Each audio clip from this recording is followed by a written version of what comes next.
Hello, St. Paul's. As we have lived through the general election, peace and justice have been topics on my mind, and I suspect on yours too. As you know, we have an active Peace and Justice Committee at St. Paul's, and I want to share with you a project they've been working on. From time to time, I receive a request from some organization, or sometimes from a parishioner, for me personally or for the cathedral to take a public stand on some issue. It might take the shape of a letter supporting or opposing a specific bill that's wending its way through the California legislature or the city government. Or it might be a petition or an op-ed that we are asked to support. Sometimes the request is for financial support. These issues are always related to peace and justice in some way, sometimes explicitly to the gospel or to the faith community.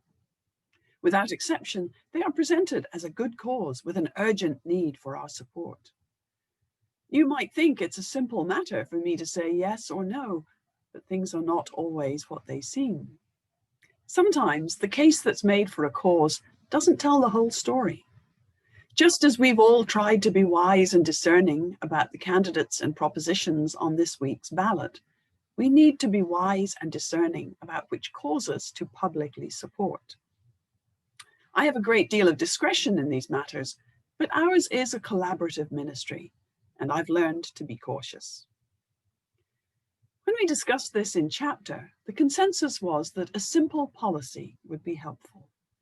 Policies don't tell us what to do in every circumstance, but they bring objectivity to our discernment and also provide something we can point to when someone asks why we did or didn't do something. So we asked our Peace and Justice Committee to come up with a policy for chapter to consider. They held 2 forums for congregational feedback, and we now have a draft policy. We decided that the starting point should be the principles of peace and justice that chapter approved last year. So I want to start by sharing those with you.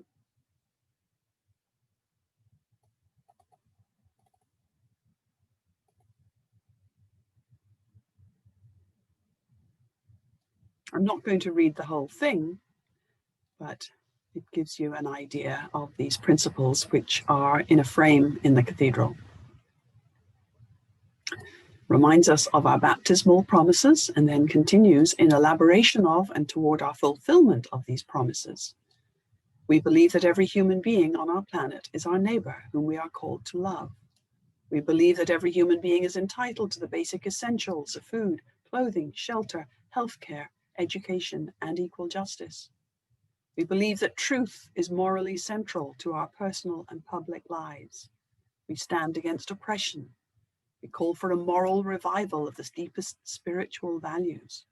We call for our society to step forward in supporting the marginalized and rehabilitating those who have fallen. We call for the stranger to be treated with welcome while in our land. We call for a reversal of the forces that are accelerating economic inequality and environmental degradation. We call for the leaders at all levels of our society to learn once again to work together. And we call for all people to realize that together we are part of the worldwide community that shares and cares for this planet, our island home. The sources of this include the Bible and a national call for moral revival and the Book of Common Prayer.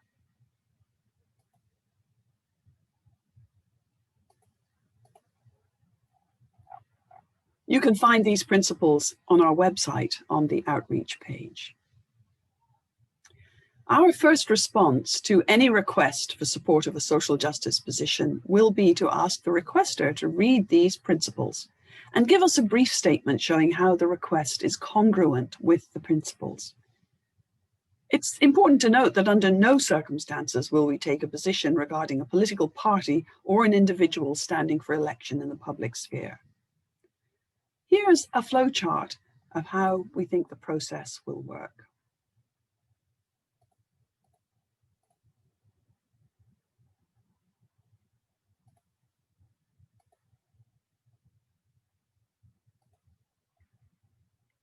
So you see the request is received, goes to the relevant committee, is considered, passed on to the dean and wardens, and then either goes to chapter or directly to a decision.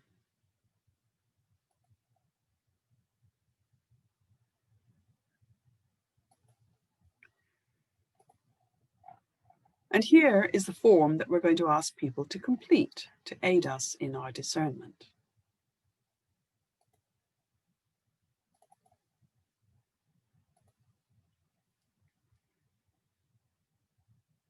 So you see there are 5 steps. Describe generally the issue being presented, summarize positions of the Episcopal Church, describe any research that was collected and examined that's relevant. If funding is requested, specify where it's going to come from and how much. And as appropriate, include information on other individuals or organizations sought for endorsement. The other people who are backing this or opposing this might be highly relevant.